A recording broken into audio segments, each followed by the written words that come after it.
Jemaat sekalian, selamat sore. Mari kita bersiapkan kita masuk ke ibadah kita. Dan pada saat ini mari kita mengadakan saat bersih.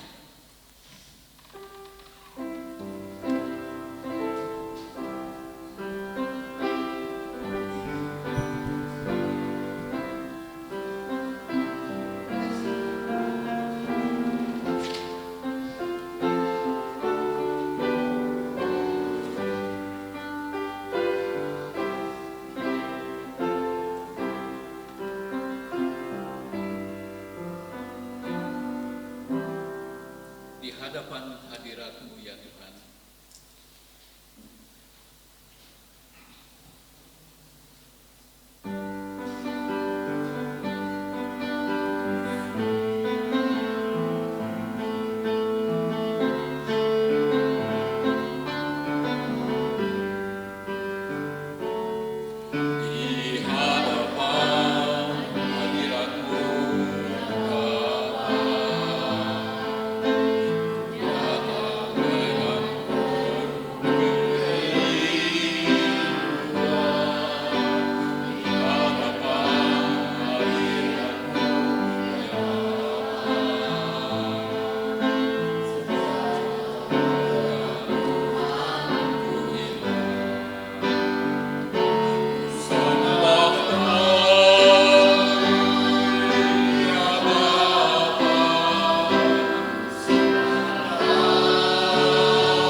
Bersama-sama menyambut satu dengan yang lain dengan kasih Tuhan.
Selamat sore dan selamat datang jemaat sekalian.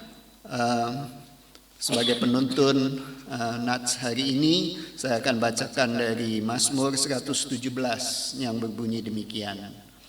Pujilah Tuhan, hai segala bangsa, megahkanlah Dia, hai segala suku bangsa. Sebab kasih-Nya hebat atas kita, dan kesetiaan Tuhan untuk selama-lamanya. Haleluya. Mari kita tundukkan kepala kita menghadap hadirat Tuhan. Bapa kami yang ada di surga, pada sore ini kami datang menghampiri hadirat-Mu. Kami datang dengan penuh kerinduan, dengan penuh sukacita, dan dengan mengucap syukur atas kebaikan-Mu dan kesetiaan-Mu yang tidak pernah berubah dari dahulu, sekarang, sampai selama-lamanya. Oh Tuhan, kami bersyukur karena Engkau baik, Engkau selalu memelihara kami, mencukupkan apa yang kami butuhkan.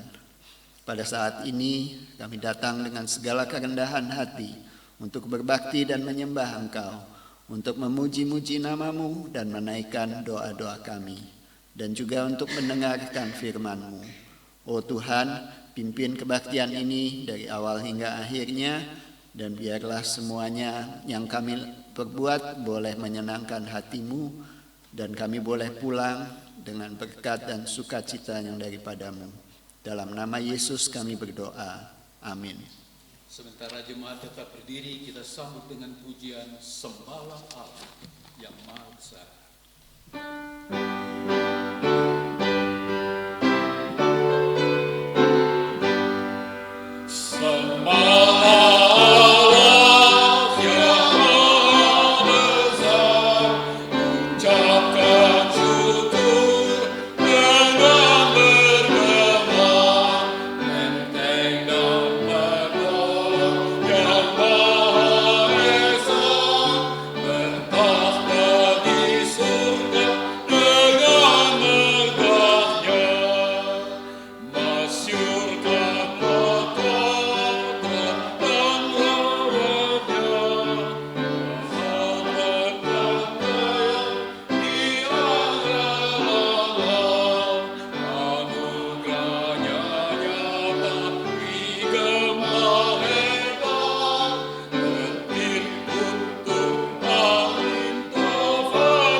Silakan jemaat duduk.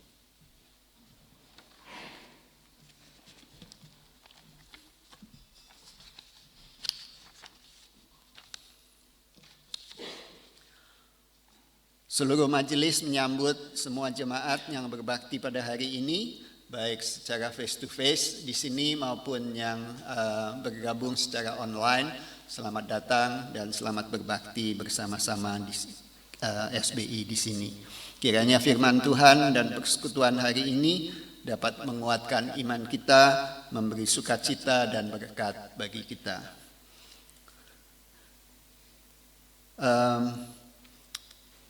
Untuk khotbah minggu ini dan minggu-minggu yang lalu dapat didapatkan di YouTube dengan menggunakan link yang tertera di halaman 2 dari buletin kita. Jumat Agung, tahun ini SBI tidak mengadakan ibadah Jumat Agung. tapi jemaat dipersilahkan untuk mengikuti ibadah di gereja terdekat atau ibadah melalui Zoom di gereja-gereja lain. Ibadah Paskah akan diadakan pada hari Minggu tanggal 9 April dengan tema kematian maut. Mohon perhatian jemaat. Persekutuan doa bersama itu diadakan setiap hari Kamis pertama, ketiga, dan kelima setiap bulan. Jamnya bukan jam 7.30 tetapi dirubah menjadi jam 8 malam. Dan itu melalui WhatsApp group video call, jadi bukan melalui Zoom. Bagi jemaat yang ingin ikut atau mengundang orang lain ataupun mempunyai pokok doa yang ingin didoakan dapat menghubungi koordinator acara doa ini, yaitu Saudari Diana J yang duduk di depan sebelah sini, melalui SMS atau WhatsApp dengan nomor yang tertera di buletin. Jadi Saudari Diana akan memanggil kita melalui video call pada jam 8 malam. Persekutuan doa berikutnya yaitu pada hari Kamis ini, bukan tanggal 7 tetapi tanggal 6, Kamis tanggal 6 April. PA kita akan diadakan melalui Zoom yang akan dipimpin oleh Pak Bagus pada hari Jumat tanggal 14 April. Jadi PA kita adakan pada Jumat kedua dan Jumat keempat setiap bulan melalui Zoom.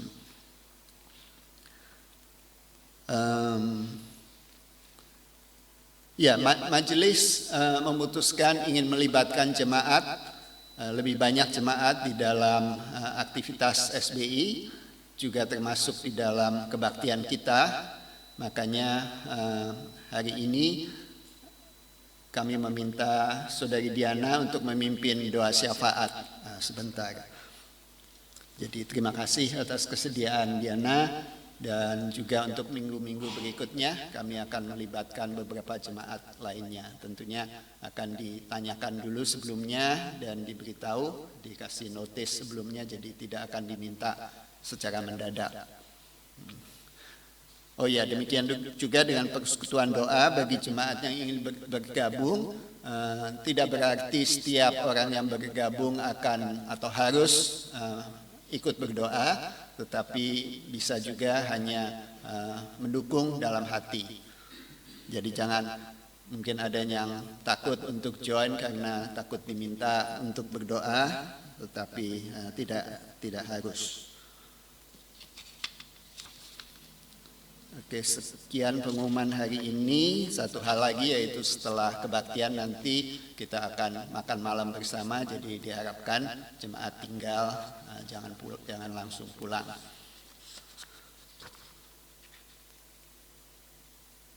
Saya undang jemaat untuk berdiri bersama seluruh gereja di segala abad dan zaman. Kita menyatakan pengakuan iman rasuli kita. Aku percaya kepada Allah, Bapa yang Maha Kuasa, Khalik langit dan bumi, dan kepada Yesus Kristus, anaknya yang tunggal, Tuhan kita, yang dikandung dari Roh Kudus, lahir dari anak darah Maria, yang menderita sengsara di bawah pemerintahan Pontius Pilatus, disalibkan, mati dan dikuburkan, turun ke dalam kerajaan maut. Pada hari yang ketiga, bangkit pula dari antara orang mati, naik ke surga, duduk di sebelah kanan Allah, Bapa yang Maha Kuasa. Dan dari sana ia akan datang untuk menghakimi orang yang hidup dan yang mati. Aku percaya kepada Roh Kudus, gereja yang kudus dan am, persekutuan orang kudus, pengampunan dosa, kebangkitan orang mati, dan hidup yang kekal. Amin. Jemaat kami persilahkan duduk kembali. Mari kita siapkan diri kita untuk membawakan doa syafaat.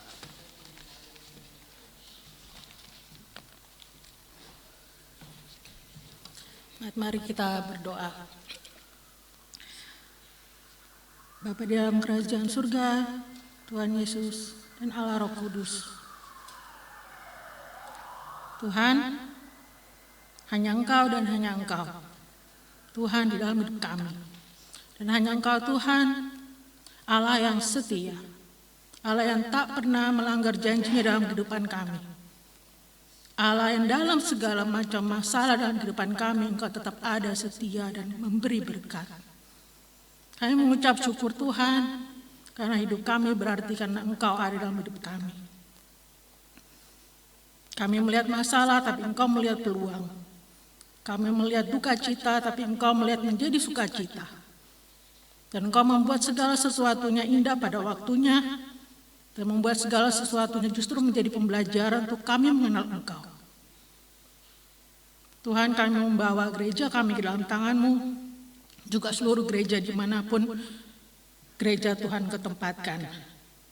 Tuhan, biarlah Engkau memberkati gereja, Engkau memberkati setiap jemaat, setiap hamba Tuhan, setiap majelis.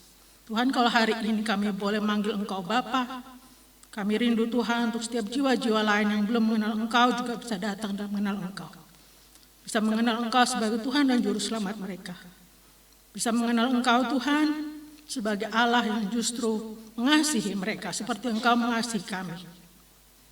Kami berdoa Tuhan untuk setiap gereja boleh menjadi saluran berkat-Mu. Setiap gereja boleh menjadi tempat yang menyediakan roti rohani Tuhan. Sehingga setiap orang yang boleh lapar rohani boleh datang dan boleh makan dan kenyang Tuhan. Banyak orang Tuhan mencari penghiburan, banyak orang mencari hal-hal untuk mengenyangkan jiwa mereka dan rohani mereka, tapi tidak menemukannya. Biarlah gereja Tuhan boleh menjadi alat-Mu. Gereja Tuhan justru menjadi jawaban bagi dunia ini. Kami berdoa Tuhan, biarlah SPI secara khusus Tuhan panggil, Tuhan berkati, Tuhan sertai.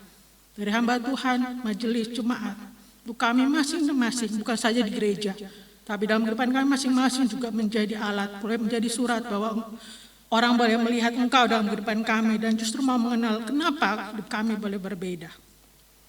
Kami berdoa Tuhan dalam dunia yang semakin tidak jelas, biarlah justru gereja-Mu boleh semakin terang, anak-anak-Mu justru semakin terang. Kami berdoa untuk setiap kesehatan dari setiap jemaat kami, setiap keluarga kami. Engkau boleh memberkati dengan kesehatan, dengan sukacita, dengan damai sejahtera. Biarlah setiap hati kami penuh dengan kegembiraan. Biarlah hati kami penuh dengan obat yang daripada Engkau, sehingga setiap tubuh kami, setiap rohani kami boleh semakin diberkati. Semakin penuh dengan sukacita bahwa Engkau Allah yang berdaulat atas hidup kami, Allah yang berdaulat atas kesehatan kami, dan Allah yang berdaulat atas tubuh kami. Kami berdoa untuk Pak Cecep yang dalam masa pemulihan pengobatan untuk jantung. Kami berdoa untuk setiap jemaat yang mungkin tidak bisa kami sebutkan satu persatu, juga keluarga kami yang mungkin dalam lemah tubuh. Kami percaya Tuhan, tidak ada dalam kehidupan kami yang Tuhan tidak tahu. Tidak ada dalam kehidupan kami yang Tuhan tidak ambil kontrol. Kami serahkan Tuhan setiap kesehatan setiap kami ke dalam tangan-Mu. Engkau yang berdaulat, Engkau yang mampu membuat segala sesuatunya justru menjadi berkat, justru menjadi hal yang kami boleh mengenal Engkau di dalam kehidupan kami. Kami juga berdoa Tuhan untuk bangsa kami Indonesia. Tuhan, kami berdoa untuk setiap pemimpin yang ada di nasional, di provinsi sampai di tingkat yang paling bawah. Kami berdoa untuk setiap persiapan pemilu yang ada. Kami berdoa untuk perdamaian di Indonesia. Kami selalu mendengar Tuhan ada banyak berita, banyak masalah dari ujung Aceh sampai Papua. Kami tahu Tuhan bahwa bangsa kami adalah bangsa yang Engkau kasihi. Dan setiap anak-anak-Mu Indonesia Tuhan, Kau boleh berkati, setiap terutama anak-anak-Mu yang ada di dalam pemerintahan. Biarlah setiap pemerintah yang ada, setiap pengambil keputusan yang ada, boleh Engkau berikan kebijaksanaan, Engkau boleh berikan juga hati yang takut akan Engkau. Untuk setiap keputusan yang mereka boleh ambil, itu adalah keputusan yang daripada Engkau. Tuhan, kami juga berdoa untuk bangsa-bangsa yang lain, baik bangsa yang sedang Engkau tempatkan kami saat ini Tuhan di Australia.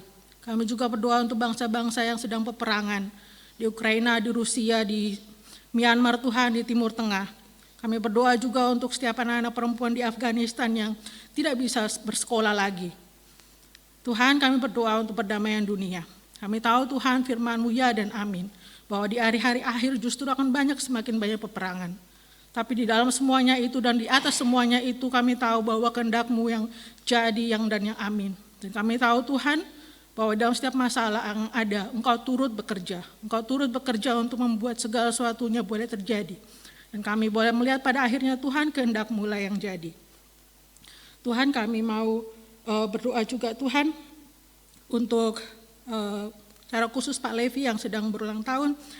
Terima kasih Tuhan untuk berkat-Mu atas Pak Levi yang berulang tahun. Biarlah Engkau yang boleh memberkati Pak Levi dengan hari-hari yang penuh sukacita yang daripada-Mu. Berkati Pak Levi dan biarlah Pak Levi boleh menjadi berkat bagi keluarganya, bagi orang-orang terdekatnya maupun orang-orang di sekelilingnya.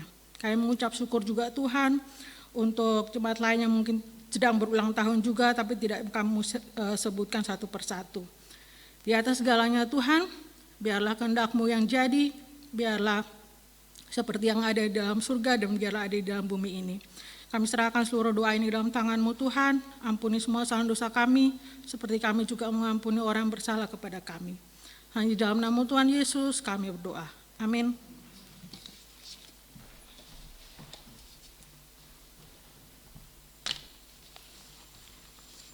Terima kasih Diana. Mari jemaat kita siapkan diri kita untuk memberikan persembahan maupun persepuluhan kita. Sebagai ayat nats saya akan bacakan dari 2 Korintus 9 ayat 7 yang berbunyi, hendaklah masing-masing memberikan menurut kerelaan hatinya. Jangan dengan sedih hati atau karena paksaan, sebab Allah mengasihi orang yang memberi dengan sukacita. Yesus, Kau telah rela mati gantiku.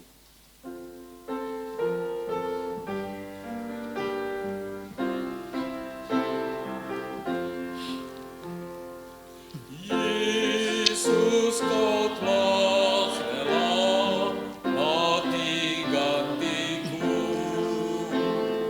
Tak mungkin ku hidup jauh darimu.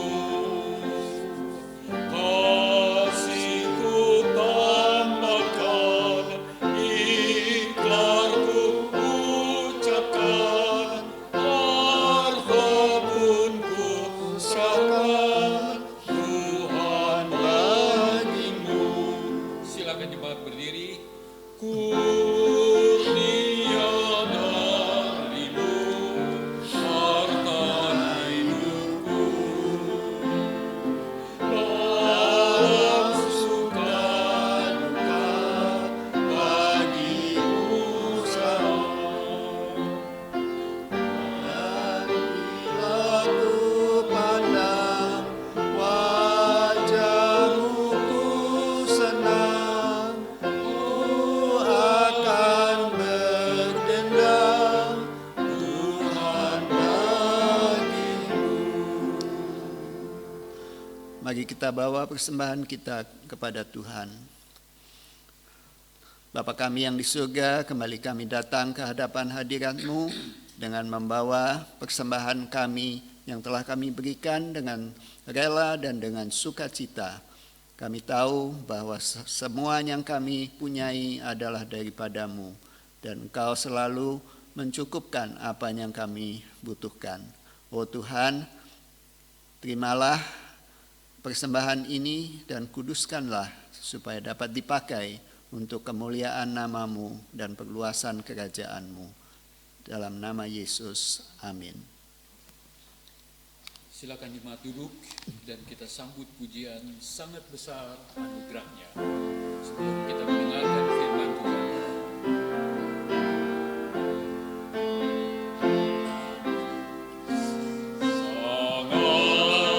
Sangat besar anugerahnya yang telah Kualami. Sesat aku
mari kita satukan hati dalam doa kita. Mari kita berdoa. Kami akan membaca kebenaran-Mu. Kami akan merenungkan firman yang Tuhan ingin untuk kami pelajari pada hari ketika kami memperingati peristiwa ketika Yesus masuk ke Yerusalem, ketika Yesus memberikan hidup, mengarahkan mata untuk mengorbankan diri-Mu bagi kami, demi kami. Satu doa kami ya Tuhan, berbicaralah sebab kami hamba-Mu siap untuk mendengar. Demi nama Tuhan kami Yesus Kristus, Tuhan dan Juru Selamat kami yang hidup, Allah kami yang setia, kami menyerahkan waktu di depan kami ke dalam tangan-Mu. Amin. Jemaat dipersilakan duduk. Saya undang kita untuk membaca Alkitab kita dari Lukas pasal yang ke-18. Lukas 18 ayat yang ke-9 sampai dengan ayat yang ke-14. Lukas 18 ayat 9 sampai dengan ayat yang ke-14. Dan kepada beberapa orang yang menganggap dirinya benar dan memandang rendah semua orang lain, Yesus mengatakan perumpamaan ini. Ada dua orang pergi ke bait Allah untuk berdoa. Yang seorang adalah Farisi, yang lain pemungut cukai. Orang Farisi itu berdiri dan berdoa dalam hatinya begini, ya Allah, aku mengucap syukur kepadamu karena aku tidak sama seperti semua orang lain. Bukan perampok, bukan orang lalim, bukan pezina, dan bukan juga seperti pemungut cukai ini. Aku berpuasa 2 kali seminggu. Aku memberikan 1/10 dari segala penghasilanku. Tetapi pemungut cukai itu berdiri jauh-jauh. Bahkan ia tidak berani menengadah ke langit. Melainkan ia memukul diri dan berkata, ya Allah, kasihanilah aku, orang berdosa ini. Aku berkata kepadamu, orang ini pulang ke rumahnya sebagai orang yang dibenarkan Allah dan orang lain itu tidak. Sebab barang siapa meninggikan diri, ia akan direndahkan. Dan barang siapa merendahkan diri, ia akan ditinggikan. Yang disebut berbahagia adalah setiap orang yang membaca firman, memikirkan, mempraktekkan dan mengamalkan di dalam kehidupan sehari-hari. Saudara-saudara, ketika kita hari ini datang ke gereja, Anda mungkin tidak menyadari, tetapi gereja seluruh dunia merayakan hari ini sebagai perayaan atau peringatan Minggu Palem atau minggu ketika Yesus masuk ke Yerusalem naik di atas keledai. This Sunday is a special occasion. The church throughout the world celebrate this particular Sunday being the Palm Sunday, the moment when Jesus ride on the young donkey and entering Jerusalem. Ketika Yesus masuk ke sana, orang-orang menyambut dia, orang-orang meletakkan jubah mereka ke jalanan supaya keledai itu dapat berjalan di atas jubah itu. Mereka melambai-lambaikan palem dan mereka mengatakan, Hosana, Hosana bagi anak Daud. As Jesus entered Jerusalem, people took their robe and pulled their robe, laid their robe on the ground so that the donkey can walk on the robe, and they wave the palm and they cry out, Hosanna, Hosanna to the Son of David. Pertanyaannya, mengapa mereka melakukan itu? Ada orang yang mengatakan, oh mereka melakukan itu karena Yesus memberikan hidupnya untuk mereka. Tapi kan Yesus belum mati. Ada orang lain mengatakan, oh ini adalah satu peringatan, sesuatu yang dilakukan untuk merayakan kemenangan dari kemenangan atas musuh. Dan saudara-saudara, memang peristiwa yang sama pernah muncul di Perjanjian Lama, yaitu ketika Daud mengalahkan Goliat. Ketika Daud mengalahkan Goliat, dia masuk ke Yerusalem dan orang-orang menyambut dia dengan seruan yang sama. Mereka mengatakan, Saul mengalahkan beratus-ratus, tapi Daud mengalahkan beribu-ribu, bahkan puluhan ribu. Kita tahu itu nanti sesuatu yang memancing kecemburuan Saul. When people cry out, Hosanna, Hosanna to the Son of David, what did they do? What were they celebrating on?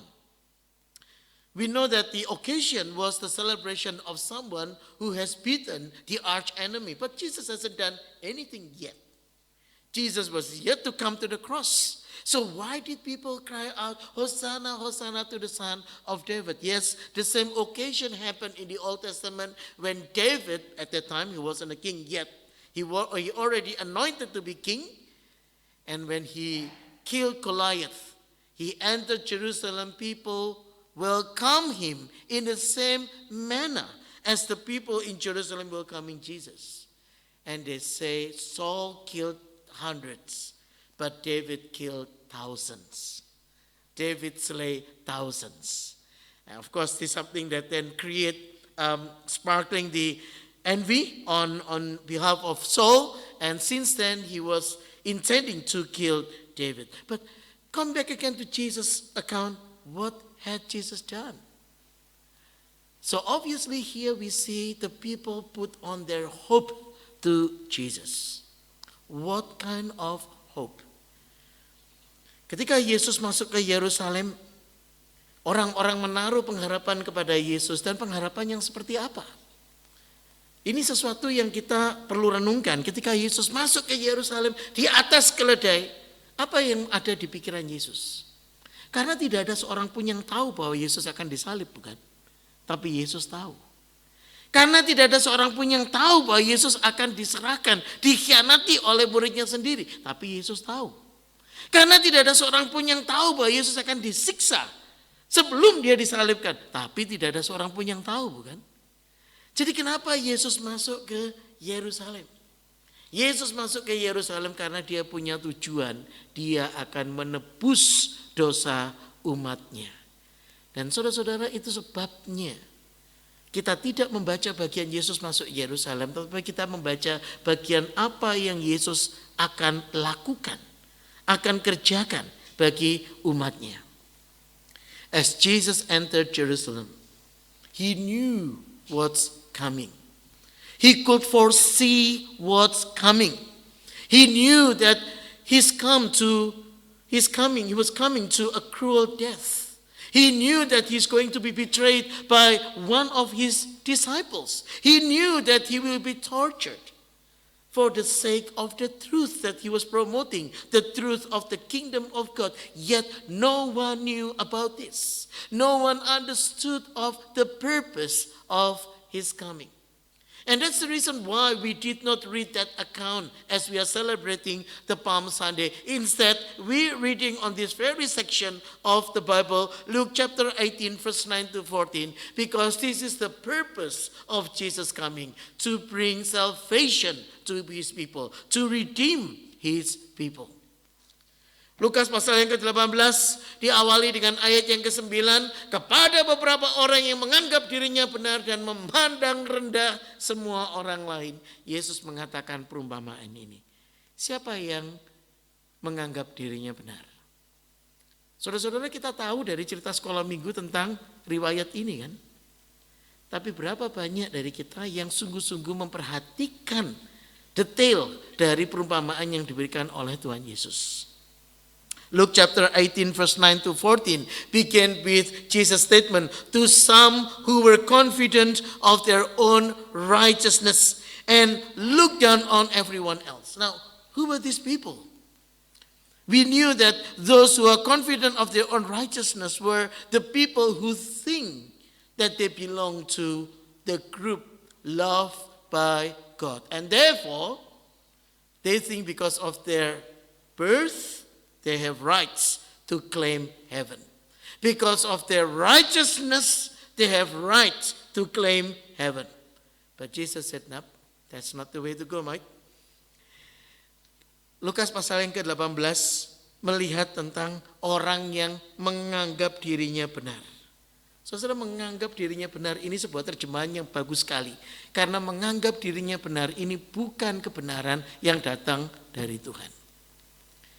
Dan memandang rendah semua orang lain. Saudara, kebenaran tidak diukur dengan orang lain.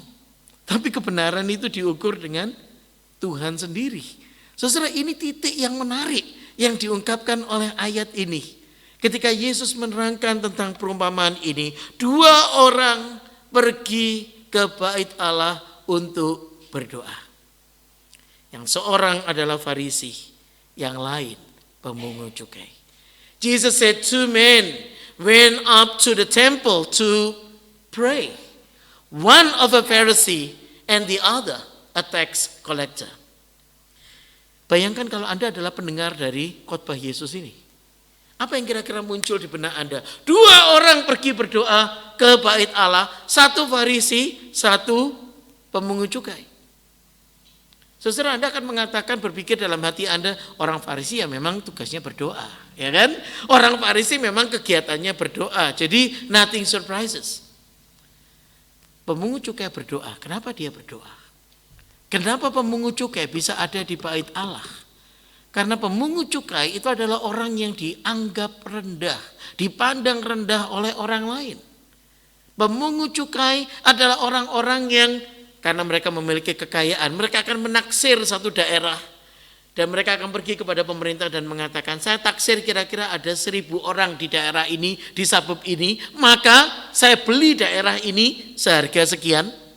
Dan ketika pemerintah Roma setuju dengan harga yang mereka berikan, mereka kemudian memungut cukai pajak atas nama kerajaan Roma dengan melipat gandakan angka yang mereka sudah perkirakan. Itu sebabnya orang-orang membenci pemungut cukai dan menganggap mereka mata-mata, menganggap mereka pengkhianat, menganggap mereka agen dari kerajaan Romawi. Kenapa pemungut cukai pergi ke bait Allah? Untuk berdoa. 2 men went up to the temple to pray, one a Pharisee and the other a tax collector. Now a Pharisee was a religious leader. So you knew instantly, if you were one of Jesus' first audience, you would immediately relate the Pharisee with the people who love to pray. And their job is just to pray. And so no wonder they go to the temple. They want to pray. But what about the other guy, the tax collector? The tax collector was the people who, using their estimation, they take account of how many people in one area and then they try to make a bargain with the government to buy that suburb, that area of the tax. And once they got the deal, they then multiply the amount of money over there so that they can charge higher rates. They can have more money out of the people. And that's the reason why the people hated the tax collector. They were considered to be the Roman agent. They considered to be the people, the traitor, the betrayer of their own people. And so, what is he doing? Going to the temple to pray. That's one. Secondly, you see the act of the prayer. Yang kedua, Yesus meletakkan satu situasi doa dari orang-orang yang ada di sana. Orang Farisi itu berdoa, berdiri dan berdoa dalam hatinya begini. Nah, kalau Anda berpikir dia sedang sombong, sebetulnya tidak, saudara-saudara. Karena orang Yahudi kalau mereka berdoa, mereka memang berdiri. Dan kalau mereka berdoa, mereka akan berdiri dan mereka akan mengangkat tangannya mereka. Maka di dalam Yesaya 54 Anda membaca tentang namamu terukir pada telapak tangan. Karena ketika mereka berdoa, mereka mengangkat tangan mereka demikian. Maka ini bukan sesuatu tindakan yang berlebihan. Ini sesuatu yang biasa terjadi. Dan perhatikan, dia berdoa di dalam hatinya. Orang Farisi ini tidak mengeluarkan kata-kata. Dia berdoa dalam hatinya. Catatan Alkitab kita.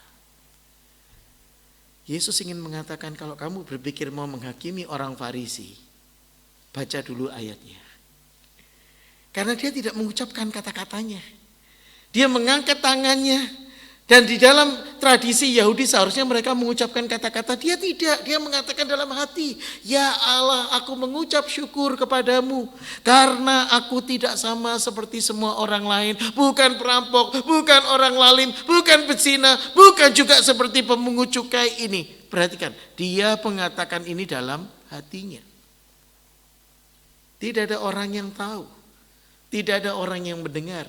Pemungut cukai ini tidak mendengar doa orang Farisi. Tapi siapa yang dengar? Saudara, di sini kita diingatkan tentang sebuah pelajaran. Jangan menghakimi, dan kita tidak dipanggil untuk menghakimi orang lain.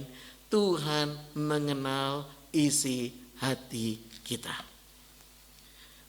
Orang Farisi ini menaikkan doanya, aku berpuasa 2 kali seminggu. Mereka memang berpuasa 2 kali seminggu. Tidak menanti bulan-bulan khusus. Tapi setiap minggu mereka memang berpuasa 2 kali seminggu, saudara-saudara. Aku berpuasa 2 kali seminggu, aku memberikan 1/10. Nah, perhatikan saudara, bukan perpuluhan. Nah, Pak Levi tadi kalimatnya sudah betul. Bagi Anda yang ingin memberikan persembahan atau persepuluhan. Karena kalau perpuluhan jadinya banyak, saudara-saudara. Kan bisa 20%, 30% gitu kan ya. Allah tidak minta banyak-banyak. Tuhan minta berapa? 1/10 saja. Aku memberikan 1/10 dari segala penghasilanku. Orang Farisi ini masih berdoa dalam hatinya. The Pharisee stood by himself and prayed. Now the language has the impression that he did not cry out, he did not spell out the prayer, but instead he uttered this prayer in his heart. But look at the content of the prayer. God, I thank you that I'm not like other people. Now this is the normal introduction of the Pharisees' prayer. Normally they would say, Lord, I thank you that I was born as a man, not as a woman. That's normally the introduction. But this time he said, Lord, I thank you I'm not like other people, robbers, evildoers, adulterers, or even like this tax collector. Now, mind you, he said this in his heart. He said this quietly. He did not offend the tax collector, but he made the comparison of himself based on his own righteousness. But God knew what in his heart. I fasted twice a week and give 1/10 of all I get. That's the claim. And that's fair enough. That's fair enough prayer. But the question is, would he change? Would he change after he said the prayer? Doa yang dinaikkan oleh orang Farisi adalah doa yang biasa, yang orang-orang pendengar saat itu sudah sering dengar. Tapi pertanyaannya adalah, bagaimana doa itu mengubah hidup kita? Bagaimana hidup kita diubah sesudah kita menaikkan doa? Seberapa sering kita berdoa dan sesudah kita mengucapkan amin, kita tidak melakukan apa yang kita doakan. Beberapa kali saudara-saudara ketika kami makan di rumah, kami mengajarkan anak saya untuk say grace. Kan? Apa arti say grace? Mengucap syukur. Tapi yang terjadi saudara-saudara banyak kali ketika anak kami, ketika mereka berdoa untuk makan, ketika mereka mengatakan amin dan mamanya memberikan apa yang mereka hidangan untuk malam itu, mereka akan mengatakan, Mom, I don't like this, I don't like veggies. Bukankah kamu sudah say grace, kamu sudah mengucap syukur kepada Tuhan, kenapa kamu tidak bisa menerima apa yang Tuhan beri kepadamu? Berapa kali kita diubah sesudah kita berdoa? How often we pray a real prayer? Many people say prayer, but not a real one. Instead, it's an empty one because the prayer doesn't show any impact in our life, doesn't give any change in our life. We say a prayer more like we give God some list things to do, shopping list to God, asking Him to fulfill every single requirement, but it doesn't change us. Now God instead asking us to say the real prayer, a prayer that changes life, a prayer just like the tax collector's prayer. Tetapi pemungut cukai itu berdiri jauh-jauh. Perhatikan, dia mungkin tidak ada di ruangan berdoa. Dia mungkin tidak ada di tempat yang hari ini kita mengistilahkannya ruang kebaktian. Dia mungkin adanya di foyer, di luar sana. Karena dia merasa tidak layak untuk masuk ke dalam. Dia tidak berani menengadah ke langit. Ingat tadi introduction saya, orang Yahudi kalau mereka berdoa mereka akan angkat tangan, mereka akan menengadah ke atas. Dia tidak berani menengadah ke langit, melainkan ia memukul diri dan berkata, "Ya Allah, kasihanilah aku orang berdosa ini." Saudara, doa orang pemungut cukai ini bukan doa yang panjang. Bukan doa yang lengkap bahkan. Karena kita tidak melihat dosanya apa. Ya kan? Kan kita hari ini mengatakan, oke, dia bertobat dari dosanya. Apa yang mau diakui? Apa yang mau ditobatkan? Saudara, pemungut cukai ini tidak mengatakan apa yang dia tobatkan. Tetapi isi doanya, sikap doanya jelas menunjukkan, ya Allah, kasihanilah aku orang berdosa ini. The tax collector stood at a distance, not in the sanctuary. Probably he's out there, up in the foyer or even in the hall, because he would not even look up to heaven. He did not consider himself worthy to come before God to pray. And he beat his breast and said, his chest and said, "God, have mercy on me, a sinner." Now this is the shortest prayer that you ever come across in the Bible. Because here you have the request, a simple request. Have mercy on me, a sinner. And Jesus said, I tell you that this man, rather than the other, went home justified before God.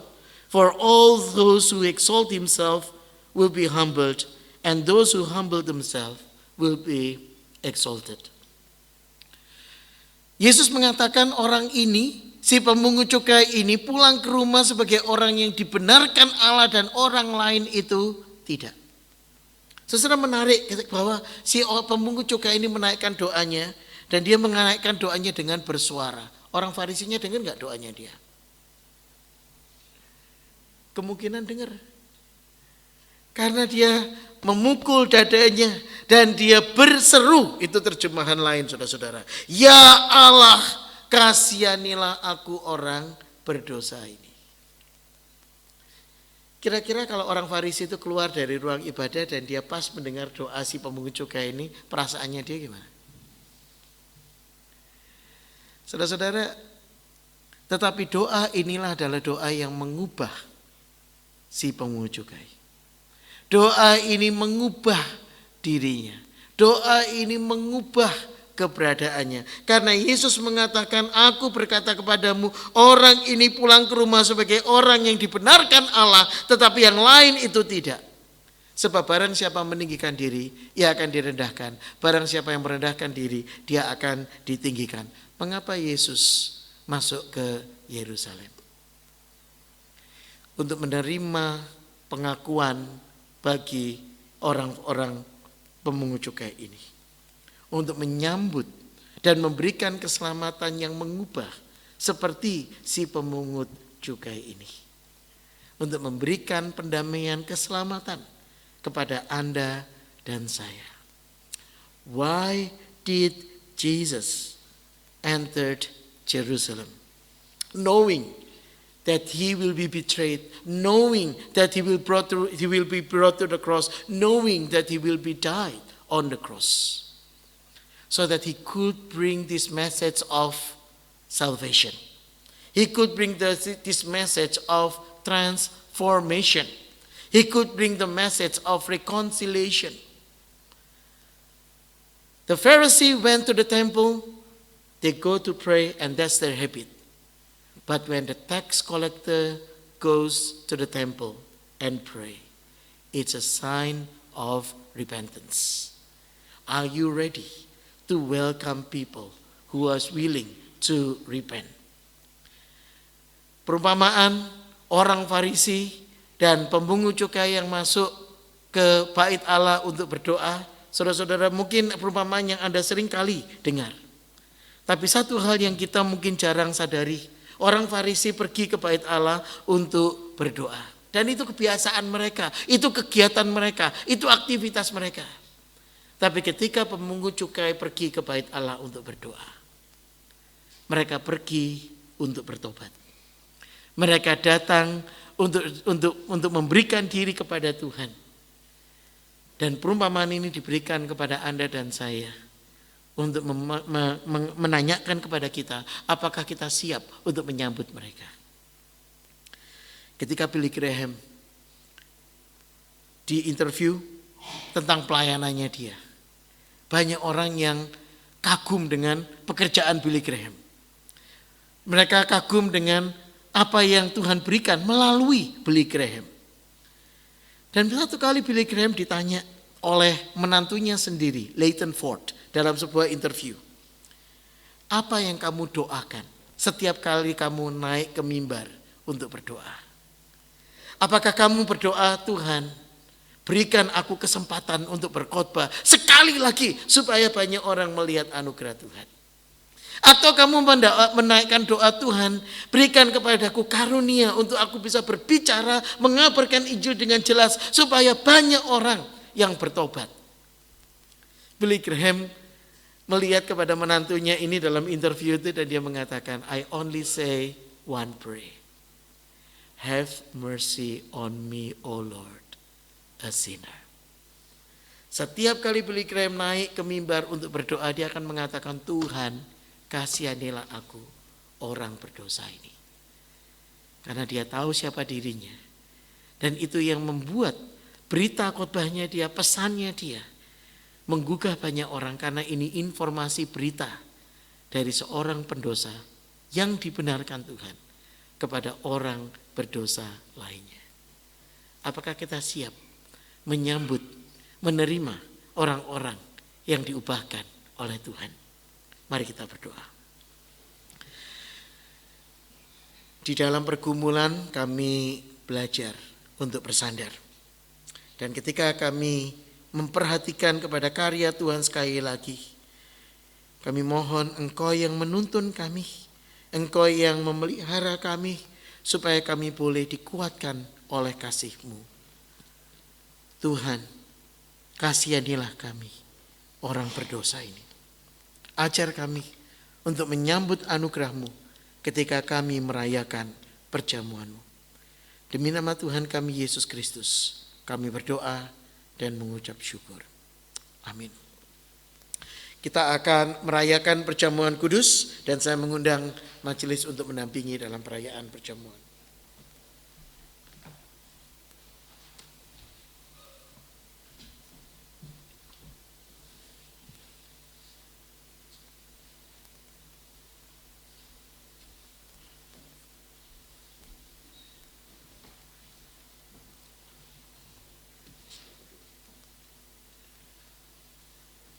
Kita akan masuk dalam perayaan perjamuan kudus. Saudara-saudara, perayaan perjamuan kudus adalah kesempatan yang diberikan Tuhan kepada kita supaya kita belajar untuk menerima anugerah Tuhan, mengingat kembali kepada apa yang Tuhan sudah berikan kepada kita.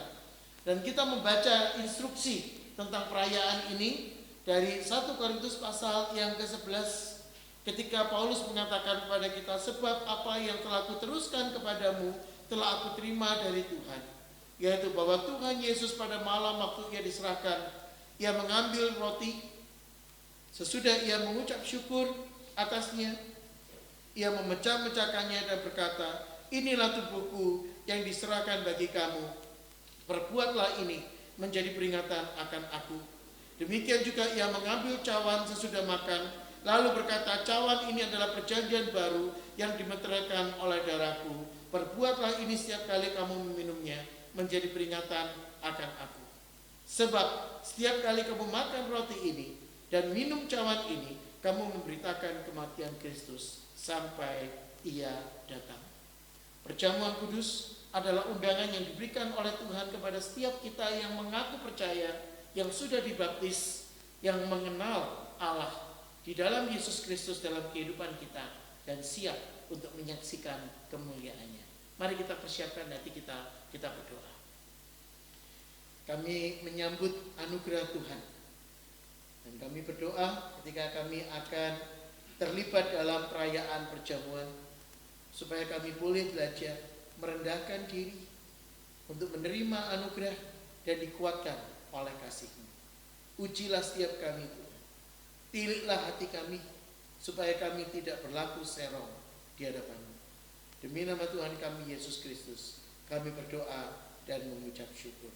Amin. Yesus mengatakan, inilah tubuhku yang diberikan bagi kamu. Perbuatlah ini sebagai peringatan akan aku.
Saya undang jemaat untuk bersama-sama bangkit berdiri.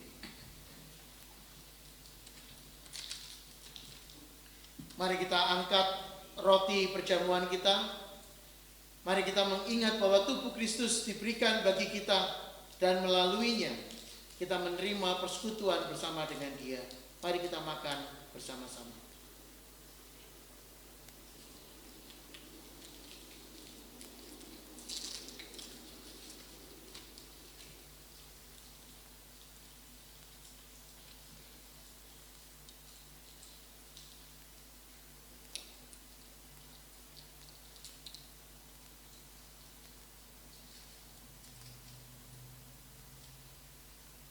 Mari kita angkat cawan perjamuan kita. Mari kita mengingat bahwa darah Kristus adalah perjanjian baru yang diberikan bagi kita, yang melaluinya kita menerima pengampunan dosa. Mari kita minum bersama-sama.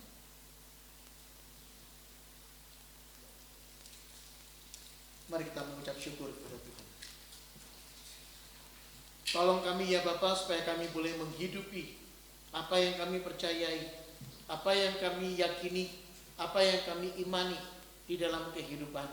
Karena tanpa Engkau kami tidak dapat berbuat apa-apa. Demi nama Tuhan Yesus kami berdoa dan mengucap syukur. Amin. Jemaat tetap berdiri dan kita sambut dengan pujian.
surga kelak ada perhentian. Jemaat yang dikasihi Tuhan, arahkanlah hati dan hidupmu kepada Tuhan dan ingatlah bahwa Allah memberikan engkau kehidupan, Allah memberikan engkau iman, Allah menganugerahkan kepadamu berkat dan penyertaan Tuhan, supaya engkau boleh belajar membagikan dan mewartakan Kristus di dalam kehidupanmu. Dan Allah menjanjikan berkat penyertaan untuk mendampingi kita ketika kita bersaksi bagi Tuhan. Kiranya kemuliaan dari Allah Bapa yang diberikan melalui pengorbanan Yesus Kristus dan yang terus kita alami dalam persekutuan dengan Roh Kudus boleh menyertai setiap kita dari sekarang sampai Tuhan datang kembali. Amin. Amin. Amin.